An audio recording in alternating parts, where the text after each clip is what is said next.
de suite,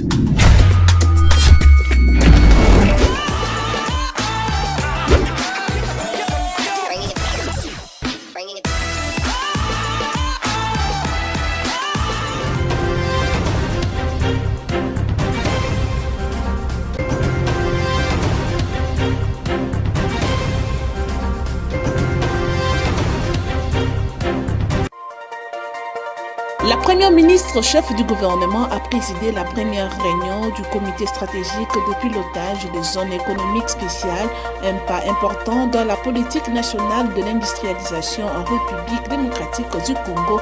Au milieu de cette réunion évaluative, la chef du gouvernement a enjoint les 10 comités à proposer de pistes de solutions afin de résoudre les problèmes qui entravent le bon fonctionnement des ES au pays. Après la défaite de Léopard de la RDC face au Lion de la Teranga du Sénégal au stade de Martyrs sur le score de 2-3 pour le compte des éliminatoires de la Coupe du Monde 2026, le sélectionneur congolais a exprimé le sentiment de déception totale. Et reste de vous retrouver, mesdames et messieurs, bienvenue dans cette session d'information. Dans l'actualité, la première ministre, chef du gouvernement, a présidé la première réunion du comité stratégique de pilotage de zones économiques spéciales, un pas important dans la politique nationale de l'industrialisation en RDC. Au menu de cette réunion évaluative, la chef du gouvernement a enjoint le 10 comités à proposer des pistes de solutions afin de résoudre les problèmes qui entravent le bon fonctionnement des ES au pays. Suivez ce reportage.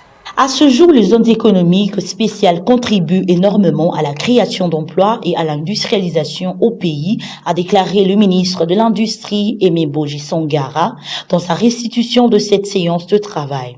Il a révélé que plusieurs autres ES seront créés selon les prévisions du gouvernement. Selon ce membre du gouvernement souminois, à ce jour, il se présente différents goulots d'étranglement sur le plan administratif et sur le plan réglementaire. Par ailleurs, il y a des questions urgentes qui nécessitent des réponses urgentes. De manière plus spécifique, le comité stratégique de pilotage de ZES s'est penché sur la question de la staturation de la zone économique de Maluku, un dossier délicat qui retient l'attention de la première ministre. Au cours de cette réunion, on a passé en revue l'état d'avancement de la mise en œuvre des zones spéciales, économiques spéciales. Vous savez qu'il y a Maluku, maintenant il y a Kilmalebo, au Katanga il y a Kinsevere, au Nord Kivu il y a à Lubero il y a une autre zone économique spéciale. Il y en a 7 qui sont en projet. Et donc pour aujourd'hui, on s'est accordé sur le mode de fonctionnement de ces comités stratégiques de pilotage et aussi on s'est fixé comme objectif de se réunir non seulement 2 fois l'an, conformément au décret, mais aussi en cas de besoin. Il se présente actuellement différents goulots d'étranglement sur le plan administratif et sur le plan réglementaire. Et il y a donc des questions urgentes qui nécessitent des réponses urgentes. Depuis 2024, la première ministre Judith Souminois veille au grain pour améliorer le climat des affaires au pays, promouvoir l'investissement et accélérer l'établissement des ES dans les sites identifiés. Dans le programme d'action de son gouvernement, il est question d'orienter de nouveaux investissements dans les activités à forte intensité de création d'emplois ou d'utilisation de la main-d'œuvre locale. Restons toujours dans l'actualité. À Genève, la RDC plaide pour la reconnaissance des crimes commis sur le sol congolais. Je vous laisse suivre Patrick Mouyaya, ministre de la Communication et porte-parole du gouvernement. La première chose, et c'est la plus importante, c'est qu'en RDC, les lignes bougent. Les lignes ne bougent pas seulement en RDC. Vous avez vu ces side events organisés ici à Genève, en marge de la 60e assemblée, réunion du haut commissaire du Conseil national, du Conseil des droits de l'homme. La même activité aura lieu à New York dans quelques semaines, en marge de la 80e réunion de l'Assemblée générale des Nations unies. C'est illustratif justement de cette détermination que nous avons déjà en interne, que nous portons à l'international. Vous avez vu Youssoufa, vous avez vu Céline Banza, que nous portons pas seulement nous-mêmes, mais avec nos avocats et tous les Congolais, parce que la cause de la justice est une cause que tout le monde doit porter, parce que c'est cela aussi le ferment du retour de la paix. Ce que nous souhaitons, c'est une reconnaissance internationale des génocides et des différents crimes qui ont été commis en RDC. Les reconnaissances existent déjà. Le rapport mapping, c'est un rapport des Nations Unies. Mais ici, il faut passer à l'étape suivante. On reconnaît, on tire les conséquences, on met en place un tribunal spécial et à partir de ce moment-là, on commence non seulement à condamner effectivement tous ceux qui ont commis des crimes, mais il s'ensuit un processus de réparation, mais surtout un processus qui puisse garantir qu'il n'y ait plus de répétitivité de crimes de cette nature.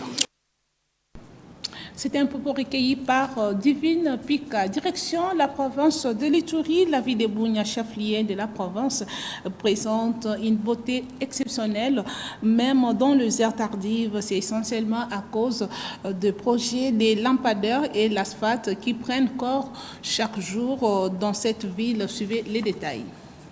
Bunia, chef-lieu de la province de l'Ituri, dévoile une beauté exceptionnelle, même tard dans la nuit. Cette image captée le mardi 9 septembre, alors que les léopards de la RDC affrontaient les lions de la Teranga du Sénégal, illustrait l'essor urbain rendu possible grâce au projet d'asphaltage et d'éclairage public désormais visible à travers la ville. Ici sur l'axe Bangkoko-Opas, les habitants témoignent d'un changement concret et saluent ce que le qualifie de travail titanesque réalisé sous l'impulsion de l'administration militaire. Pendant beaucoup de temps, nous manquons en Ituri, dans la ville de Bunia précisément, mais à travers les gouvernements de l'état de siège, on a hissé la lampadaires. On doit comprendre que nous sommes dans une nouvelle province.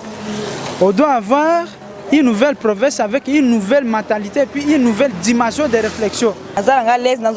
Je circule en toute quiétude, je sors de 14h à 23h pour exercer mes activités. Ce que le gouverneur a fait dépasse notre entendement. Je suis content parce que la ville maintenant est bien.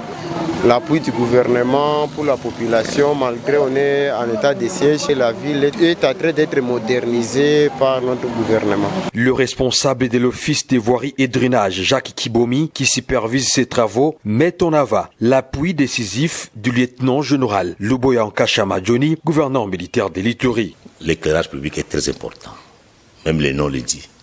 Éclairage public, c'est pour éclairer tout le monde qui passe sur la route. Ça contribue à la sécurisation de la route. Ces images symbolisent les fruits des efforts menés dans le cadre de l'état de siège instauré par les commandants suprêmes, chef de l'État, Félix Antoine Tshisekedi Tshilombo. Moins de 5 ans après, Bunia affiche déjà une nouvelle identité urbaine, source d'une fierté pour un peuple iturien résolument engagé dans les processus de paix et de reconstruction.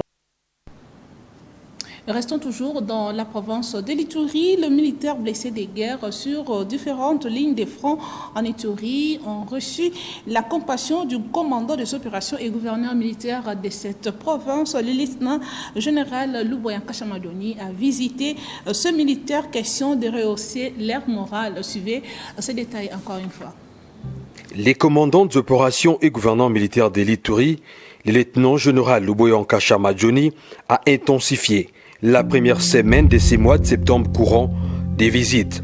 Essentiellement, c'était envers ses compagnons d'armes blessés sur différentes lignes de front en Ituri et internés à l'unité médicale d'intervention rapide IMIR. Cet officier général était accompagné de ses officiers généraux, dont le général-major Bruno Mandevou, commandant secteur opérationnel Ituri, et des son adjoints, le général de brigade Boni Matiti, et parmi les officiers supérieurs, il y avait les commandants Task Force et d'autres officiers subalternes.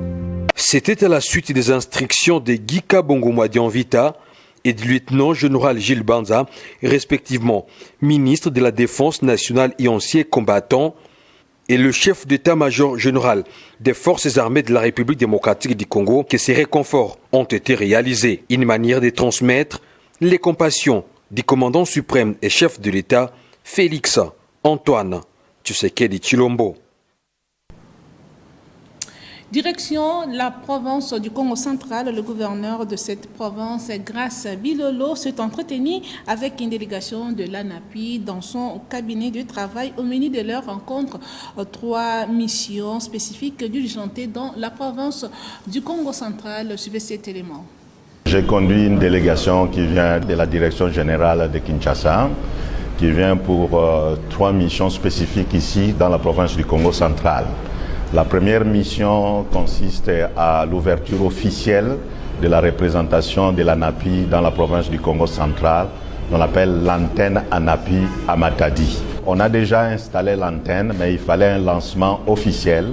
Et ce lancement sera fait par son Excellence le ministre d'État, ministre du Plan, la directrice générale de l'ANAPI, Madame Rachel Pungulwamba, et son Excellence le gouverneur des provinces.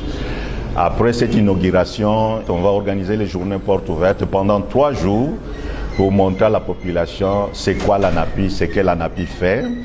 L'ANAPI a des axes d'intervention. Le premier axe, c'est l'amélioration du climat des affaires. Et le deuxième axe, c'est la promotion des opportunités d'investissement. Et là, il sera question de montrer toutes les réformes qui ont été entreprises au niveau national et au niveau de la province. Par rapport aux réformes, il y a aussi l'accompagnement au niveau de la province. On a déjà, pour la province du Congo central, produit la feuille de route des réformes pour la province du Congo central. Ça aussi, on va montrer au public. Le deuxième axe d'intervention, c'est la promotion des opportunités d'investissement. J'ai conduit une mission demain, déjà mercredi. Nous allons ouvrir un atelier sur la collecte des données sur les potentialités et opportunités d'investissement de la province du Congo central. Changeons de chapitre à présent, en réaction sur le dialogue pour trouver un consensus qui prône la paix en RDC, Justine Chilanda, coordonnatrice des femmes de l'Union sacrée de la nation, estime que les Congolais doivent se dialoguer à l'initiative du chef de l'État, Félix Antoine Tshisekedi Tshilombo, et non deux ennemis de la République. Elle est au micro de Agathe Miezi. Nous soutenons cette vision de dialogue, mais que ce soit un dialogue qui est vraiment inclusif entre Congolais et non vraiment nous imposé par le monde extérieur. Nous sommes d'accord avec ce que le président a dit. On ne peut pas venir à la France de ce qu'il a dit. Le président de la République a dit qu'il est d'accord pour les dialogues. Il n'était pas contre, il était d'accord pour les dialogues, mais il faudrait que ce dialogue-là soit dans le cadre congolais et sous son initiative personnelle. On ne doit pas être là pour être imposé par qui que ce soit, qu'on ne puisse pas obtenir une imposition qui nous vient de l'extérieur. Le président de la République a martelé là-dessus, il a dit qu'il veut un dialogue qui est purement congolais. Et moi-même aussi, je ne suis pas contre ça. Pourquoi? Parce que s'il faut qu'on parle congolais, ça nous concerne, on peut vraiment se mobiliser pour que nous puissions parler de nous, parler de notre histoire et parler vraiment de notre avenir. Ce n'est pas mauvais, ce n'est pas mauvais. Je viens vraiment soutenir la vision du chef de l'État en cette matière-là et avec espoir vraiment qu'une fois qu'on sera vraiment ensemble pour dialoguer, qu'on puisse vraiment changer l'histoire de notre pays. Et de l'autre côté, le secrétaire général de l'UDPS et président intérim a signé lundi la nouvelle charte de l'Union sacrée de la nation en présence du secrétaire permanent de cette plateforme politique. Je voulais suivre Augustin Kabouya. Du mouvement sur le boulevard du 30 juin, ce lundi 8 septembre 2025, une forte présence des militantes et militants de l'Union pour la démocratie et les progrès sociaux autour de son président Haï, le député national Augustin Kabouya. Direction le siège national de l'Union sacrée de la nation. Ici, le numéro 1 du parti au pouvoir est venu sur invitation du secrétaire permanent de l'UCN pour signer la nouvelle charte de l'Union sacrée de la nation adoptée le 30 août dernier au Grand Centre culturel et artistique pour le pays de l'Afrique centrale. Je pense que l'Union sacrée a organisé son congrès extraordinaire le 30 août. C'est le jour où la charte en question a été adoptée. Et aujourd'hui, le secrétaire permanent, l'honorable professeur André Mbata, nous avait tous invités pour venir signer la charte adoptée lors du congrès extraordinaire. Je pense que c'est ça l'essentiel ou bien l'objectif de notre présence dans les installations du siège national de l'Union sacrée. Mais la suite va dépendre de notre organisation interne, comment est-ce que nous allons faire pour faire avancer l'Union sacrée, qui est la vision du chef de l'État, son Excellence Félix Antoine Tshisekedi Tshilombo. Fort de son ancrage populaire, le parti dont son président, l'honorable Augustin Kabouya, est vice-président de l'Internationale socialiste, n'ont aménagé aucun effort en vue de la matérialisation de la vision-programme de Félix Tshisekedi, qui se résume au peuple d'abord. Changeons Des chapitres à présent, massacre de plus de 50 civils tués par le rebelle de Zadef dans le territoire des Lubero au Nord Kivu. L'analyste politique David Nginjomi plaide pour une implication de l'État pour mettre fin aux différentes violations perpétrées dans la partie est du pays. Il est au micro de Héritier Sekome. C'est avec consternation que nous apprenons tous les jours les actes de massacres contre la population de l'Est de notre pays. Nous demandons à la communauté internationale de s'impliquer et mettre fin à ces violences. Ce sont des pertes de vies humaines. Ces personnes qui perdent leur vie tous les jours là-bas, ils sont innocents et c'est contre les droits de l'homme. Alors, notre État doit prendre aussi ces mesures, s'assigner de ces engagements. Qu'est-ce que l'État congolais fait face à ceci? C'est tous les jours, toutefois, on apprend toujours qu'il y a des violences, il y a des morts et tout ceci, mais le gouvernement est là, il est resté très passif.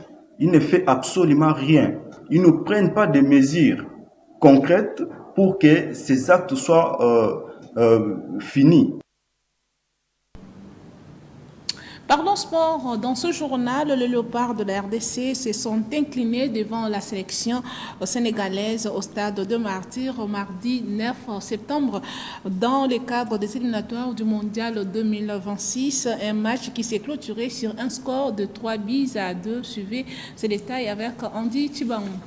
La rencontre entre le léopard de la République démocratique du Congo au lion de Tiranga a tenu ses promesses. Le public a assisté à un duel riche en intensité marqué de 5 buts et de nombreux rebondissements. Dès les 30 premières minutes, les Sénégalais ont imposé leur pressing haute en voulant toujours garder le ballon en mettant en difficulté la défense congolaise. Les léopards ont réagi défensivement sans toutefois concrétiser leur occasion jusqu'à ce que Cédric Bakambu marque le premier but avant Yohan Wissa. Noah Sadiki, Ido Kayembe, Yohan Wissa, Sadiki, attention Bakambu! C'est la folie au stade des Martyrs!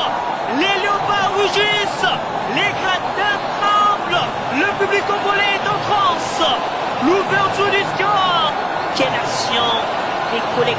La différence dans la finition sénégalaise a été une révolte car chaque inclusion dangereuse s'est transformée en véritable occasion pour marquer. L'équipe congolaise a perdu l'âme des victoires. Aucun changement a bougé la ligne défensive sénégalaise. Ça combine très bien. Pourquoi pas trouver son coéquipier? Le centre des Sabali. Le but assassin. Le but assassin ici au stade des Martyrs. Le silence est total. Les gradins qui ne vibrent. Et c'est le 3e but du Sénégal. Ce but assassin très... Notons que le léopard perd la première place et devient à la 2e position avec 16 points. Les Lions de Teranga mènent la danse avec 17 points. Juste après la défaite du léopard de la RDC face aux Lions de la Teranga du Sénégal au stade de Martyrs sur le score de 2-3 pour les comptes des éliminatoires du Mondial 2026, les sélectionneurs congolais expriment le sentiment de déception totale. Il est au micro de Andy Chiban. Non, il faut, comme je l'ai dit, je n'ai rien à reprocher à mes joueurs. Vous savez très bien que quand il y a une défaite, on doit déjà regarder le coach, donc il faut prendre sa part de responsabilité. On va annuler tout ça, on va analyser tout ça. Après, le rapport de force que nous a imposé le Sénégal nous a fait reculer tout simplement dans ce match. On a commencé le match avec une pointe basse, on est même passé à 2-6 pour pouvoir essayer de récupérer un petit peu plus haut le ballon avec un 10, mais ça n'a pas été simple. On a joué une des meilleures équipes d'Afrique ce soir. Ils ont montré qu'ils pouvaient résister dans un climat hostile. Et pour notre part, ça nous montre aussi encore notre marge de progression, notre route à venir. C'est peut-être la différence qu'il peut y avoir entre un 18e au classement mondial et un 61e. Oui, c'est sûr que c'est une déception par rapport à la physionomie de la rencontre. C'est dur. C'était un match comme on l'attendait tous, un grand match entre deux belles équipes africaines. Le match a tenu ses promesses. Malheureusement, ça n'a pas tourné en notre faveur, malgré le fait qu'on ait eu 2 buts d'écart. Il y a eu beaucoup d'occasions dans ce match. On a eu beaucoup d'occasions. Le Sénégal également. Mais la réalité, c'est qu'ils ont marqué un but de plus que nous. Donc, il faut féliciter l'adversaire. Nous, regarder ce qui n'a pas marché sur les prochaines rencontres contre le Togo et le Soudan. Continuer notre route de qualification vers la Coupe du Monde parce que ce n'est pas fini. On est deuxième et on doit y croire jusqu'au bout. Et bouclons ce journal par cette information. Le colonel Faustin Numbi, chargé des opérations de la police ville de Kinshasa, était sur le terrain accompagné de ses éléments au stade de Martyrs pour assurer la sécurité de 2 équipes et de mettre main sur les inciviques sémeurs de troubles. Suivez cet élément de Delphine Tundoula et Héritier Sekome. Lélo, il a vu de lui-même ce que vous valez en tant que commandant bataillon. Comment vous n'avez pas été à la hauteur il y a qu'à contenir les éléments dans le secteur où il y a des secteurs où on a déployé des unités. Mais pour contenir seulement ligne de contact, moyens à la quitter. Il fallait une unité Moussoussou. Il y a les sous en renfort. Là où nous avons eu des problèmes, Nangambo, il y a 1, 2, 3. Tozala qui n'a pas unité, Otobengi loko la CUF. Commissariat urbain de Funa. Tozala qui n'a commissariat urbain, Yamonga Fula. Tozala qui n'a jamais Charlie. Et ça n'a pas suffi. Il fallait qu'on kamata unité Oyo. Et ça qui commis pour la sécurisation esplanade Oyo, Totindi Ango Libanda. Chers camarades, on n'est pas commandant qu'à travers les galons. Au Mikosi, on est commandant à travers Moussala, à travers prestation Nayo. Ceux qui ont Tikali Kaka qui commandant, à table Pessi troupe, on est bien commandant, au Tiki, troupe Nayo. Au Koti, Abisikala Komena Masanga, et voilà, Sonio Tomona Kilelo. Fait complet de ce journal, rappel des titres. Vous venez de suivre dans ce journal, la Première ministre, chef du gouvernement, a présidé la première réunion du comité stratégique de pilotage des zones économiques spéciales, un pas important dans la politique nationale de l'industrialisation en RDC. Au menu de cette réunion évaluative, la chef du gouvernement a enjoint le dit comité à proposer des pistes, des solutions afin de résoudre des problèmes qui entravent le bon fonctionnement des CEST au pays. Mais également, après la défaite des Léopards de la RDC face aux Lions de la Teranga du Sénégal au stade de Martyrs sur le score de 2-3 pour le compte des éliminatoires à la Coupe du Monde 2026, les sélectionneurs congolais ont exprimé le sentiment de déception totale. Et voilà, c'était là les rappels des titres. Merci pour votre attention. Un grand merci à toute l'équipe de la rédaction. Retrouvez Copain Koutoumissa demain pour le compte de la grande édition de 19h30. Quant à moi, je vous prends congé. À bientôt.